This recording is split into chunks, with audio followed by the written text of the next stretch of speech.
That's right, everyone. We're back with more Fortnite content. Yeah, baby! I've never really been a fan of reviewing a season on day one. I usually like to give it a week before I give my first thoughts, so I can kind of test out all the weapons, get used to the map, and really develop an opinion on the season before I give out some sort of loose-ended review. But man, I don't know if this is just recency bias, but this season is so fun and I am loving it. First things first, we got 4 new POIs this season, and here's what they are. We've got Ranger's Ruin, The Hive, Swarmy Stash, and the OXR HQ. There's also Demon's Debris, but that doesn't really count.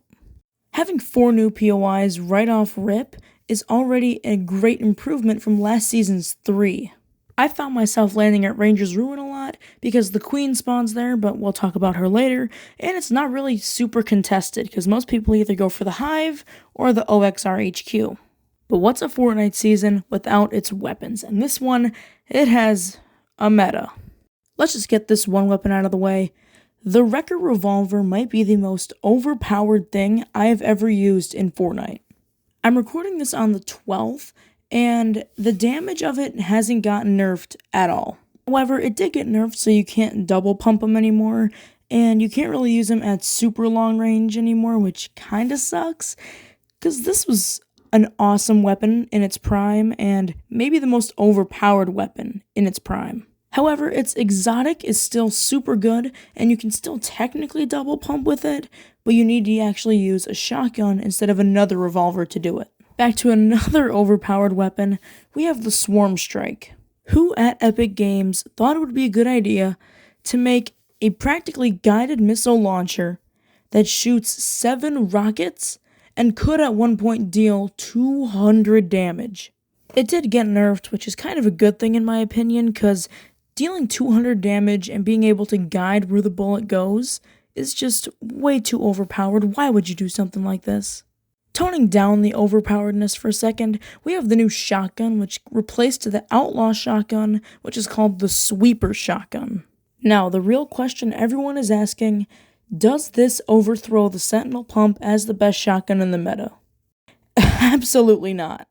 The shotgun is better than the Twin Fire, but not by a lot in my opinion, and I already wasn't a Twin Fire lover. I was actually a hater of the Twin Fire. So, for the 3 shotguns in the loot pool, this one's just kind of in the middle for me. It's kind of eh. I'm gonna kind of breeze past this next weapon, but it's the OXR rifle. And if you liked the Nemesis AR from Chapter 5, you're gonna like this. It just doesn't have any mods on it. But now for the big beefy boy, we have the Lead Spitter 3000. And as I like to call it, the Big Pew Pew. For a pretty giant gun, you'd think it'd do a lot of damage or at least have a really good DPS, but it shockingly doesn't, and its aiming is really hard for me to do, especially as a controller player. However, it's big minigun. Who doesn't like big minigun with 3 barrels? I like big minigun, therefore it's a good weapon. But not really. Remember that Queen boss that I was talking to you about earlier? Well, we're finally wrapping it back up to her. Let's talk about the bosses and what they drop. So there's currently 3 bosses on the island right now. The Queen, and the Queen. Don't ask me who made up these names. They all sound pretty similar to me in my opinion. But no, for real, the Queen at Ranger's Ruin drops the Carapace Medallion, which will basically heal you to I think 50 shield consistently, which is a pretty good medallion, but compared to the other ones here, it's just not as good. She also drops the Mythic Sweeper shotgun, but as we mentioned before, it's not really that good. Now, the Queen at the Hive drops the Surge Medallion, which basically gives you faster movement speed and a boost of energy when you slide. I think she also drops the Mythic Wrecker Revolver, but I could be wrong about that, and I could be mixing up this one and the next Queen boss I'll be talking about. The final Queen is at Demon's Debris, and she drops the Spring Leg Medallion, which is basically just double jump but Fortnite. She also drops the Mythic OXR Rifle, which is again really good, but, you know, its exotic is just better. I'm not going to go super in-depth into these next ones because they're all unvaults. But Fortnite unvaulted the flare gun, the shockwave launcher, they unvaulted the Stinger SMG, the Hammer assault rifle, and some mythics that they unvaulted were the Enhanced Havoc Pump, the Overclocked Pulse Rifle, and then a new mythic Scar, but you gotta get to S+ tier to unlock those last 3. Speaking of which, where can you get all these new weapons? Well, Fortnite has added 2 new things to get you new weapons. You can upgrade your OXR rank to get these pods that drop down, and the higher rank you are, the better loot you'll get from the pods, obviously. And you can also just find OXR chests around the map, which give you some pretty good loot. They're kind of like the Doom chests from a couple seasons ago. Now we'll talk about the Battle Pass, and I'm going to keep this super short because I don't really like talking about cosmetics. I like talking more about gameplay. Overall, I think this Battle Pass is actually pretty good. The one, kind of critique I have with it is that you can't really tell that this is supposed to be a bug invasion themed season just based on the skins. Like, you have an anime girl playing with a, gaming controller. How does that relate to fighting bugs? However, I grew up on Power Rangers Dino Charge, and I know this is supposed to be Mighty Morphin Power Rangers, but I also watched some of Mighty Morphin and Ninja Steel growing up, which they were all in.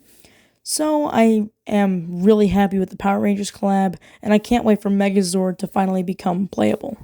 I've also played some Halo on the Xbox 360 growing up, and I'm fairly surprised with the female Spartan skin. I thought it would be a lot more controversial because it's not super bulky, but I actually prefer it to be slimmed down a lot. So in my opinion, this Battle Pass is probably around maybe an 8 out of 10.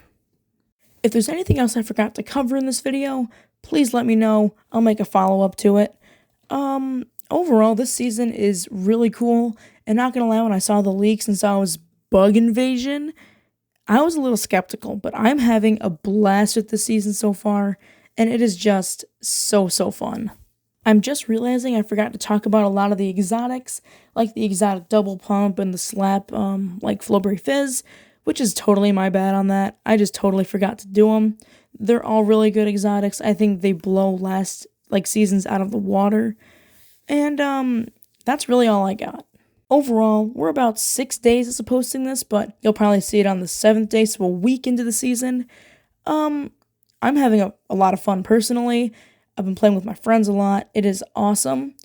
Don't like how they made so many nerfs to all the stuff, though. I liked it when I was all OP, but overall, it's an 8 out of 10, 9 out of 10. It is, in my opinion, better than last season so far. That's all I really got for you guys today. If you want to see more Chapter 6 Season 4 bug content, please let me know. I'm going to be covering most of the updates, including the big airstrike one, the Megazord update, obviously. But just let me know what you want to see from now on, and I'll post it. Anyways, again, that's all I got. See you guys in a week. God bless.